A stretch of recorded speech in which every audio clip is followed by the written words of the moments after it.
Bonjour à tous et bienvenue dans cette nouvelle vidéo. Aujourd'hui, je vous emmène dans un hôtel particulièrement infecté par la pourriture. Vous allez me dire que c'est normal, que c'est le principe d'un urbex d'être rempli de bactéries et de moisissures, mais là c'était particulier. L'atmosphère était très humide et l'ambiance très lourde. C'est un hôtel qui est abandonné depuis un certain temps et la végétation et les bactéries ont complètement rempli le bâtiment. Sur ce, je vous retiens pas plus longtemps et je vous laisse avec les images.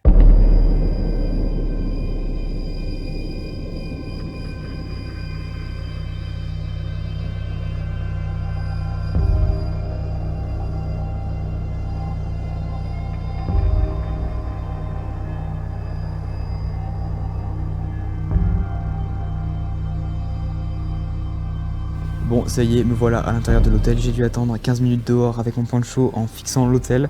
Truc pas du tout discret, parce qu'il y avait du monde qui passait tout le temps dans la rue. Et il suffit de passer une simple porte pour entrer dans l'hôtel, mais je pouvais pas passer. J'étais pas assez discret pour le faire et j'ai dû attendre 15 minutes pour ça. Donc voilà, c'est bon, je suis à l'intérieur. On va commencer par monter à l'étage pour aller dans les chambres et voir s'il y en a au moins une qui est meublée, en espérant tomber sur personne.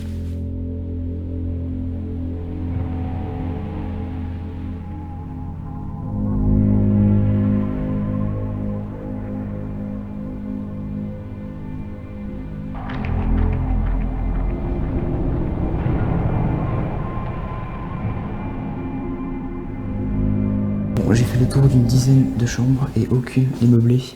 Je vais voir sur les étages supérieurs pour savoir si ça va changer, mais a priori, aucune des chambres n'est meublée.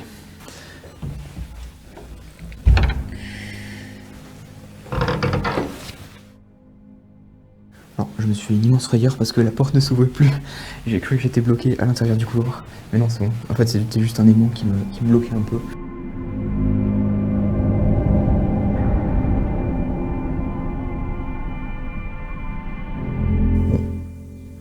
Alors là, il y a au moins un lit.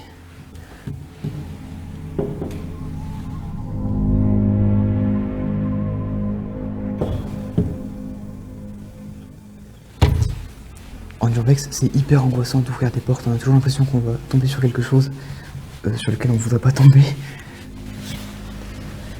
Bon alors, le deuxième étage, pareil, c'est pas super concluant. Donc là, je vais montrer au troisième et au dernier étage pour savoir s'il n'y a pas au moins une chambre avec des choses à l'intérieur.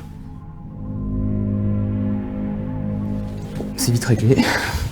Elle peut pas s'ouvrir. Donc là, je viens de descendre, je pense que nous sommes dans la salle d'accueil, la salle de bar, là où il y avait les tables. Donc là, on va partir explorer la partie cuisine et la partie appartement.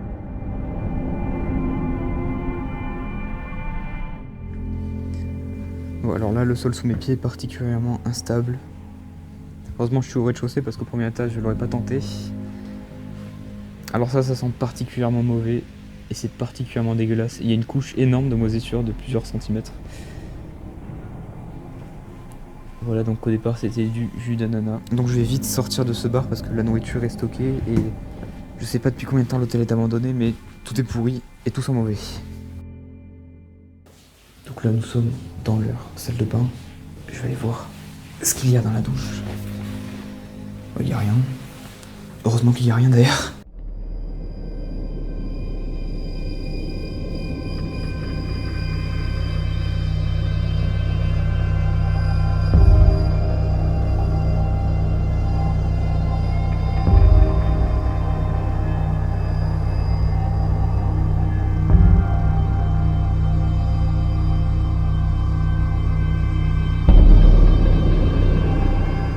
Alors, à en juger la pourriture qu'il y a sur l'araignée morte et l'odeur qui se dégage de la cave, je pense que c'est un endroit très humide.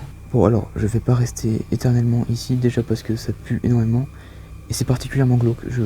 Ça sert à rien que je reste. Alors, normalement, je suis censé aller là-bas, mais j'ai absolument pas envie de mettre les pieds là-dedans, donc je vais faire le tour.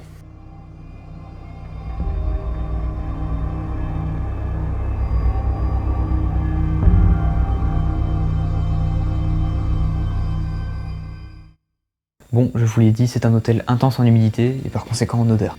En fait, les gouttières étaient percées et toute l'eau de pluie rentrait dans le bâtiment et s'infiltrait dans les matelas. Et moi, comme un débile, j'ai fait l'erreur de marcher dessus. Toute l'eau du matelas s'est infiltrée dans mes chaussures. C'était particulièrement désagréable. Malgré le fait que les chambres n'étaient pas meublées, c'est un hôtel que je trouve intéressant. En tout cas, assez intéressant pour vous en faire une vidéo et vous le partager. Sur ce, j'espère que la vidéo vous aura plu. Si c'est le cas, n'hésitez pas à la liker, et à vous abonner pour suivre toutes les autres. A bientôt pour la prochaine vidéo.